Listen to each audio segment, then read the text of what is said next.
நான் கிளம்புறேன். ஈவினிங் வர லேட் ஆகும்னு சொல்லியிருந்தேன்ல. சக்தி,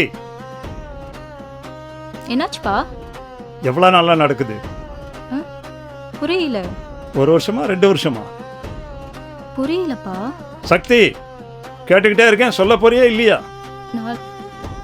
4 வருஷம் பா. என்ன 4 வருஷமாவா? சொல்லுடா. என்னம்மா பண்ற? சக்தி, ஆப்பா. என்னடாம்மா இவ்வளோ நேரம் யாரு கூட பேசிகிட்டு இருக்க? மேனகாப்பா குரூப் ப்ராஜெக்ட்காக கால் பண்ணியிருந்தா. ரொம்ப நேரம் ஒர்க் பண்ணாதம்மா, லேட் ஆயிடுச்சு, தூங்குமா, நாளைக்கு பார்த்துக்கலாம். சரி சரி, இதோ தூங்குறேன். ஏய் சரணா, அவங்க அப்பா ஃபோனை வாங்கி பார்த்தா மாட்டிக்க மாட்டா? அதெல்லாம் மாட்டிக்க மாட்டேன்டா. பொண்ணு பேரில் தான் சேவ் பண்ணி வச்சுருக்கேன். ஏய் கேடிடி நீ. டெய்லி கிடைக்கிற எல்லா வசதிக்கும் உனக்கு அப்பா தேவைப்படுது. ஆனால் நீ லவ் பண்ணுற விஷயத்த அப்பா கிட்ட மறைச்சி பொய் சொல்லி ஏமாத்திருக்க. அப்படிலாம் இல்லைப்பா. இன்னும் என்னெல்லாம் மறைச்சிருக்க? உன் ஃபோனை பார்த்து நான் கண்டுபிடிச்சேன், வேற மாதிரி ஆயிடும். அதெல்லாம் எதுவும் இல்லைப்பா. ஷோரா? உன் ஃபோனை கொடு. சக்தி, உன் ஃபோனை கொடு.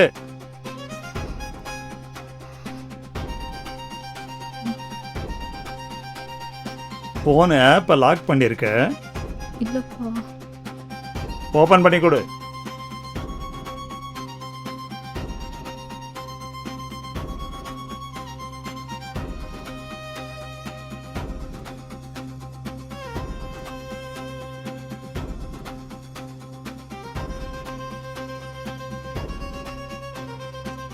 சக்தி, இங்க வா. நீங்க 2 பேரும் வெறும் லவ் தான் பண்ணியிருந்தீங்களா? இல்லை பா, அப்படிலாம் இல்லைப்பா. ஃபோனில் பேசுவேன், அப்புறம் காலேஜ் கிட்ட பேசுவேன், அவ்வளோதான். மறுபடியும் போய் சொல்லிட்டு இருக்கியா? என்ன ஒரு மெசேஜ் இது? என்ன ஒரு ஃபிலிம்தி லாங்குவேஜ்? என்ன நினைச்சிட்டு இருக்க நீ? சாரிப்பா. சீ, இவ்வளோ கேவலமானவளாவா இருப்ப? இவன் ஒருத்தன் தானா இல்ல இன்னும்? ஆனா ஒன்று சொல்றேன், ஓடி போய் அவனை கல்யாணம் பண்ணிக்கிற ஐடியா இருந்தா இப்பயே சொல்லிடு தாயே. இதுக்கு மேலே என் நெஞ்சு தாங்காது. ஓடி போய் கல்யாணம் பண்ணிக்கிறதுன்னு முடிவு பண்ணா உனக்கும் எனக்கும் இருக்கிற உறவு இதோட முடிஞ்சு போச்சு. நீங்க நினைக்கிற மாதிரி இல்லப்பா. யாருக்கு தெரியும்? நான் தடவை நீ லவ் பண்றேன்னு சொல்லும் போதே நான் சொன்னேன் அவன் வேணான்னுட்டு. அவன் நாகரிகம் கலாச்சாரம் இல்லாத ஒரு கேடுகட்ட கேவலமான நாயின்னு. உனக்கு கொடுத்த ஃப்ரீடமை நீ மிஸ்யூஸ் பண்ணியிருக்க. அப்படி இருக்கும்போது நான் உன்னை எப்படி நம்புறது? என்ன நம்புங்கப்பா. நீங்க நினைக்கிற மாதிரிலாம் நான் ஓடி போக மாட்டேன்ப்பா. ப்ளீஸ்ப்பா. இனி எந்த பையன்கிட்டையும் பேசுகிற வேலை வச்சுக்க கூடாது. உன்னை காலேஜில் கொண்டு போய் விடுறது, கூட்டின்னு வர்றது என் வேலை.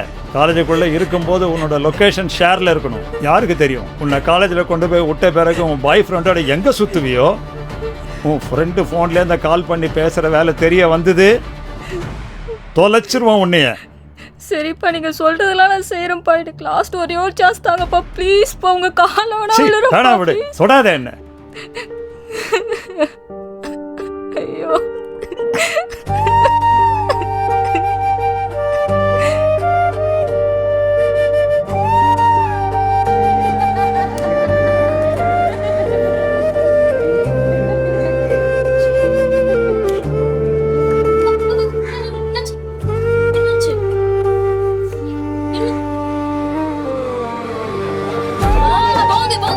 ஃபர்ஸ்ட்ல இருந்து.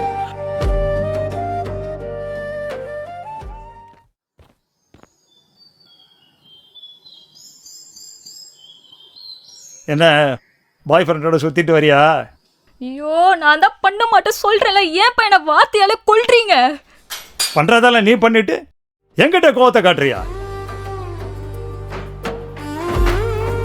என்ன பாய் ஃப்ரெண்டோட சுத்திட்டு வரியா? பாக்கிட்ட மறைச்சி பொய் சொல்லி ஏமாத்திருக்கேன். வேற மாதிரி ஆயிடும். ரெண்டு பேரும் லவ் தான் பண்ணிட்டதெல்லாம் இல்ல. என்ன ஒரு கொடுத்து லாங்குவேஜ் போடாத. கேவலமான நாய் இல்ல. அப்படி இருக்கும்போது நான் உன்னை எப்படி நம்புறது? நீ பாய் ஃப்ரெண்டோட எங்க சுத்துறீங்க?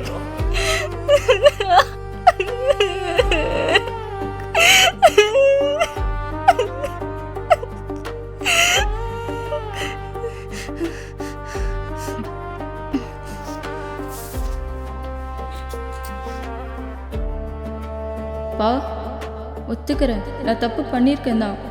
அதுக்காக நீங்கள் என்னை அடிங்க திட்டுங்க, என்ன தண்டனை வேணாலும் தாங்க. ஆனால் நீங்கள் என்னை பற்றி பேசின அந்த வார்த்தை என்னால் மறக்க முடியலப்பா. நீங்கள் எப்படி என் மேலே இருக்க நம்பிக்கை உடஞ்சிடுச்சுன்னு சொன்னீங்களோ அதே மாதிரி எனக்கும் உங்கள் மேலே இருக்க நம்பிக்கை போயிடுமோன்னு பயமாக இருக்குப்பா. இதுக்கப்புறம் நான் ஏதாவது தப்பு பண்ணி நீங்கள் என்னை திருப்பி இதே மாதிரி வார்த்தையால் கொண்டுட்டீங்கன்னா முடியாதுப்பா. ஒரு பெத்த அப்பாட்ட இருந்து இந்த மாதிரிலாம் வார்த்தையை கேட்டப்பறம் எப்படிப்பா என்னால் இருக்க முடியும்? உங்கள் கண்ணு முன்னாடி என்னால் வாழ முடியுமா? அதுக்கு நான் இருக்கிறதும் இல்லாமல் இருக்கிறதும் ஒன்று தான்ப்பா. வேணாம், நான் இருந்தால் நீங்களும் கஷ்டப்படுவீங்க, நானும் கஷ்டப்படுவேன். வேணாம்ப்பா, நான் போகிறேன்.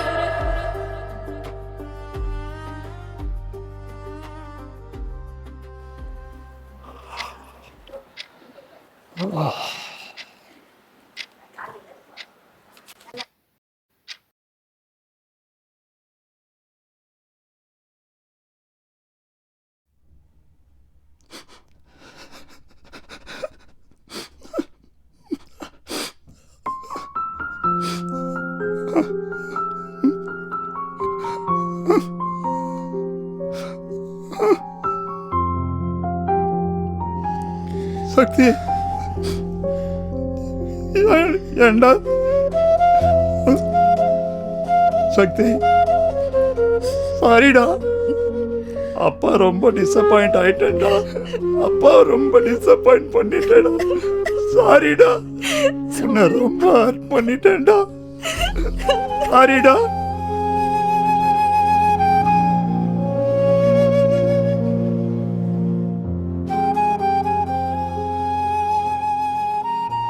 எனக்கு இந்த வயசில் பசங்களோட ஃபீலிங்லாம் தெரியாமலாம் இல்லை.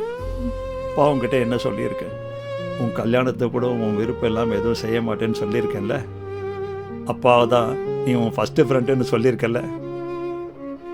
நானும் உன்னை ஃப்ரெண்டு மாதிரி தானே ட்ரீட் பண்ணியிருக்கேன். அப்படி இருக்கும்போது அப்பாவுக்கு தெரியாமல் பண்ணது எவ்வளோ ஹர்ட்டாக இருக்கும். சாரிப்பா, நானும் இதுக்கப்புறம் உங்கள் நம்பிக்கையை உடைக்கிற மாதிரி எதுவும் பண்ண மாட்டேன்ப்பா. மன்னிச்சிடுங்க. Okay okay okay. லைஃப்பை ஃப்ரெஷ்ஷாக ஸ்டார்ட் பண்ணு. எதை பற்றியும் கவலைப்படாத. All the best. நான் உன்னை இப்பயும் நம்புகிறேன். வாழ்க்கையில் இழந்த பொருள் மீண்டும் கிடைக்கும், ஆனால் இழந்த நம்பிக்கை திரும்ப வரவே வராது. ஒரு மனசை உடைப்பது ஒரு நிமிடம், அதை மீண்டும் இணைப்பது ஒரு வாழ்நாள். ஆகையால் என்றும் மற்றவர்கள் உங்கள் மீது வைத்திருக்கும் நம்பிக்கையை இழந்து விடாதீர்கள். நம்பிக்கை